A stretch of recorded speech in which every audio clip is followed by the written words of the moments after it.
So you can introduce yourself if you like. What if I don't want to? That's completely fine. Hey, I'm Aidann Gia, and I use she, her pronouns. I'm 20 years old.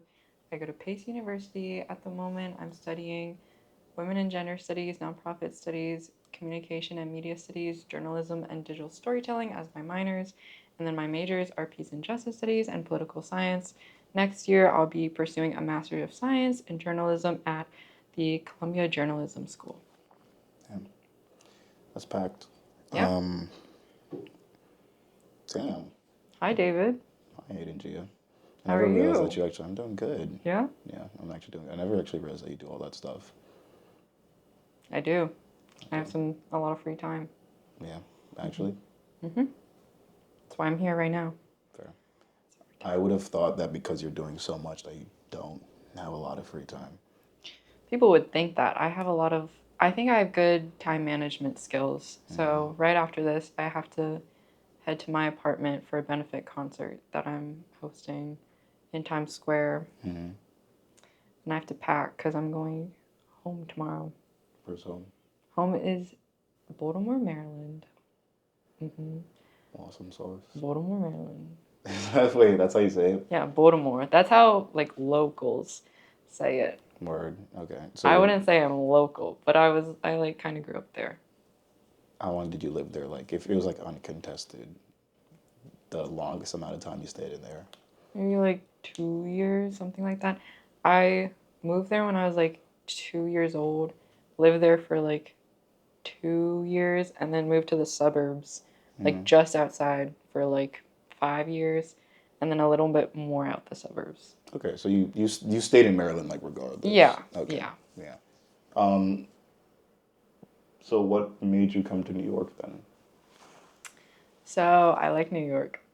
Who doesn't like New York? Real. I think everyone who goes to Pace usually says that they pick Pace because of the location rather than the school. And that was the case for me as well. I got into Syracuse, University of Maryland, which are, in the eyes of some people, better schools. But I've known I've always wanted to be a journalist, and I think New York City is the most representative of America in a way. Like you just have all these cultures here in like 13 miles of space. And so I was like, I have to come here if I want to be a journalist. And that's the goal is. So Yeah, so like if by trade you'd say that your primary thing is like you're a journalist. Did someone ask you what your job was?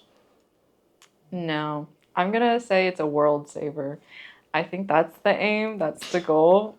It sounds so pretentious put like that, but I'm going to be a world saver, and so are you, and so are everyone in the collective.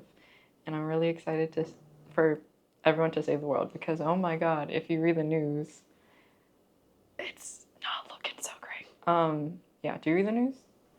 I watch the news. I don't usually. Okay. Yeah, As long as you consume the news in some form, it's yeah. good that you do that. I think that's kind of rare, even for college students.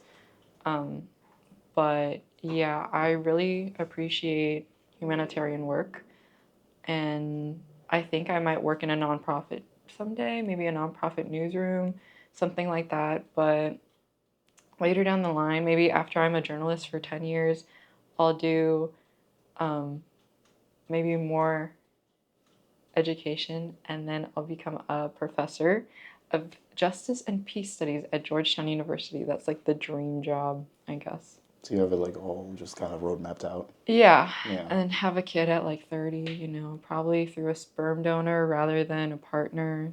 Um, yeah, I don't really imagine the whole partner thing. Yeah, I think me and my sister are going to live together in DC. that's awesome. I like that. I like that you call yourself a world saver because whenever I refer to my own job, I say I'm a storyteller. You know, Yeah, because I know that I yeah. do a lot of photography, but I also do videography, but I'm also a writer and I'm an artist and I have all these things. But I feel like what resonates with me most is telling stories because that's kind of what makes me feel, I guess, the most connected to what I feel like my purpose is. Hmm. And that's, telling other people's experiences in storytelling. Did you like, it was just like you knew you wanted to be a journalist when you came to Pace, or was that something that just like happened over time?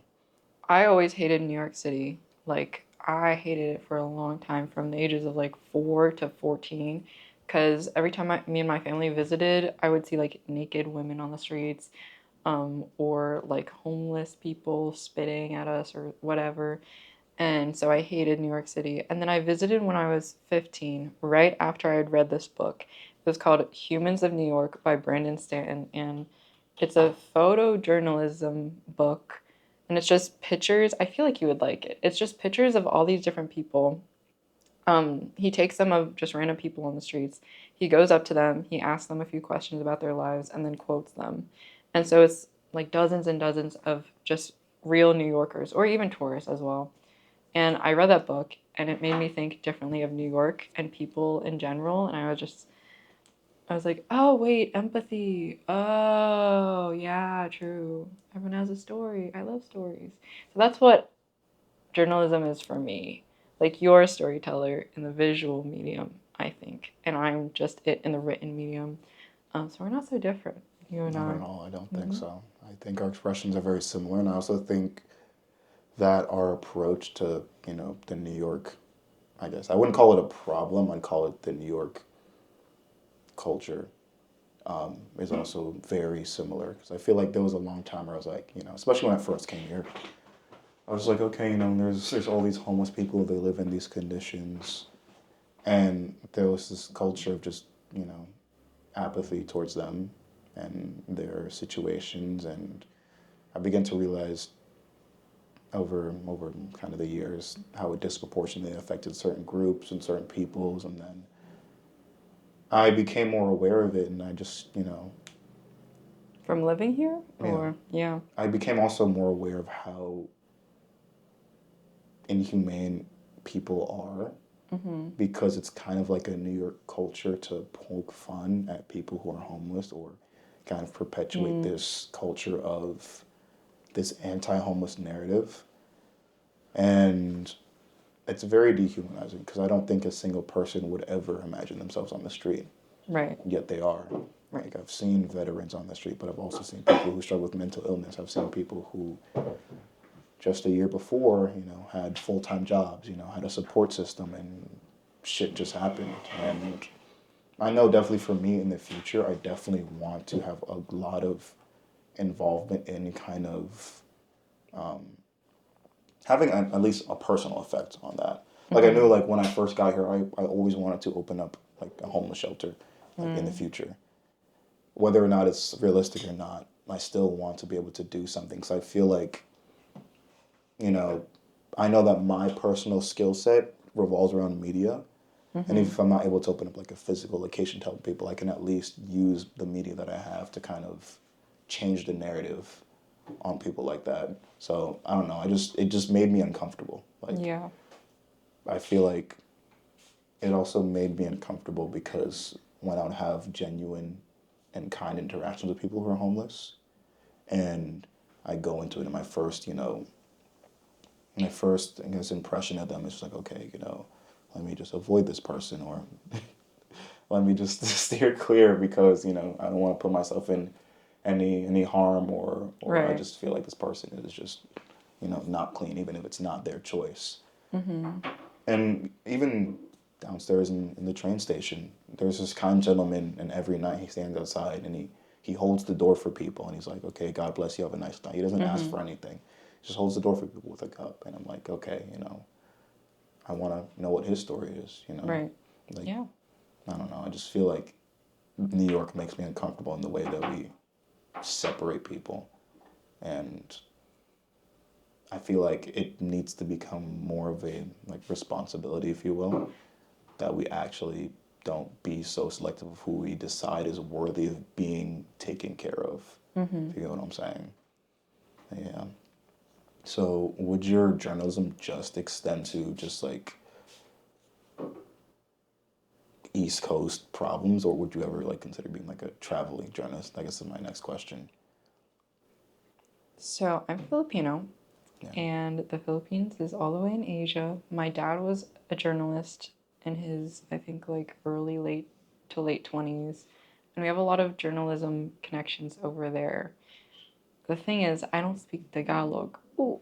And so that's the native language. They mostly report in English, I think, and written in English, like broadcast and written journalism in English, but they communicate with each other in different dialects and Tagalog, which is the primary language of the Philippines. So that's a bit of an issue for me, but probably East Coast, because ideally I would like to have a family and I would like it to be in a singular location like Boston, DC, New York, those kinds of places. And also, to go back to what you were saying, I've been thinking a lot about positionality and identity when it comes to storytelling and journalism because, so for example, you are a black man, and how tall are you?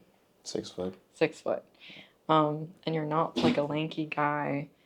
And I think you're in a position where you can approach more people compared to me and be in less danger, if that makes sense. Yeah. And you're also like, you're not a kid anymore. You're an adult as well. And so I'm not saying I shouldn't do this work. It's just I'm trying to figure out how to be safe and when I can dip my toes into a situation because I really am interested in investigative journalism as well, like doing the hands-on reporting of being in the streets and interviewing refugees and migrants and affected community members, people in marginalized communities, people on the streets, all that sort of stuff. But I'm also always thinking about my safety, especially as a woman, especially as a woman of color, especially as a younger woman. So, yeah, Yeah. that's been on my mind a lot. Yeah. And I feel like it's extremely something to be aware of, that you're still aware of how you can impact it and doing it in your own way. I do feel, I seldom feel threatened on the train just because that's not something I'm used to feeling. So, Must be nice. for real, like, I'm not saying that it's like, that I don't ever have experiences where I feel like my life is in danger, but I Right. definitely understand that, it's for different people, I guess, kind of different callings. I feel like it's a general, social calling, but, at what expense, You're not going to put yourself in a situation where someone's literally going to cause you harm because, and that was the thing for me. It's like, yeah, I like to expose myself to, people who are less fortunate than me, but I also understand that mental illness also affects them at a disproportionate level, which may cause them to do something that, should they have been under the proper care, that they would not normally do. And that also makes me like pick and choose, who I want to actually present myself to because, naturally it's New York. Yeah. Things Yeah. happen. And definitely because you're a woman of color, violence and occurrences happen to you at a much higher rate. And it's disproportionate. And I think it's still admirable that, you still have an outlet and you still kind of express your journalism in a way that still is, selfless, you know? And I feel like that should be just like an ingrained element in society because, everyone can't be a baker, you know what I mean? Like we need other people to do other things, but I just feel like people just get so caught up in this, oh, the next person will do it, that they don't realize that they, even by just having a conversation with someone or having a voice or, talking about certain things, gives them the opportunity to actually have an effect on people. For me, it bothered me because homelessness disproportionately affects black men Right. within a certain range. And I'm just like, okay, I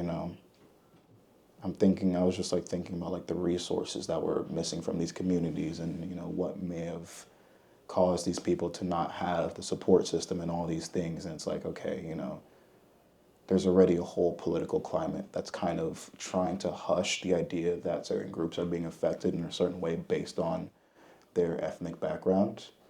And it's weird kind of experiencing that in New York because you think in New York we'd kind of have a greater understanding of certain like cultural fallacies and just things that happen to people. And kind of what I was talking about with the social situation that I'm in, the social work that I want to do, I want to kind of build a network that encourages people to expose not an objective truth, but a subjective truth, which means that everyone is able to kind of look at things based on their own experience without discounting other people's experiences and holding the same amount of respect for other people's experiences and actually considering why things happen. And it may not be like a direct, okay, like, okay, because you're from this community for this reason, I'll give this to you. But it now might be I understand where you come from. I may be able to empathize. I may not be able to actually, experience it, but I can at least understand. Mm-hmm. And I guess by just kind of being from a background where, my neighborhood wasn't necessarily extremely privileged, we had what we had. Not to say that I didn't have enough, but it's like, I feel like following the steps of what would cause me to end up in a similar situation kind of makes me a lot more cautious of how it could happen to someone else and a lot more understanding, I guess, in that, right? And it makes me feel a lot more responsible. But I also realize that a lot of people don't feel that way. They don't come from those situations or have those experiences. And I guess that's in my separate way because I'm actually able to present myself in that right, that I'm able to have an effect in the way that I do as Mm-hmm. opposed to doing it in a different way. Oh, yeah. So as for your journalism, I know that the book you said, was it mostly like photos or was it just like a compilation? It's a lot of photos, A lot majority of photos. photos, Yeah. little captions. Some of them are longer captions. Yeah. I think you should read it. I It's think I will. cool. Yeah. You might critique his composition because I think he's more of a journalist rather than Then photo. I'm not 100% sure. Anyway, yeah. good book. Good book. Cool. Um, we blew right past that, and I was yapping, but we can keep going, or we can add another 5 minutes, or if there's anything pressing that you want to talk about. Or Wow, it's so unprompted. That's oh crazy. my gosh, I know. Should have known that 15 minutes would have gone by in 5 minutes. What should I talk about? Okay, well, in case this gets anywhere in the world, you guys need to start saving it. Pick up your trash, smile at the people on the subway. I know you have it in you. For one example, I think storytelling is the way to change the world. I think there are a lot of things that we need, like public transportation and um, open access to resources and information and things like that. But I think storytelling, I recently learned about something called contact theory. Contact theory is the idea that people become more empathetic and engage in active listening through storytelling. So if I tell my story about how I'm affected as like a woman of color who's an immigrant, and I don't know, didn't come from intergenerational wealth, you might be more understanding to other women of color that aren't me, and you'd be more open-minded and be friendlier to them because you'd be like, oh, I know the hardships that Aidann Gia has faced, and you'd apply your kindness to them. And so this doesn't even have to be in real life either. A lot of it happens through discourse and one-to-one connection and group talks and discussion, but it can also happen through movies. Like I watched Guardians of the Galaxy 3. I don't know if you've seen that.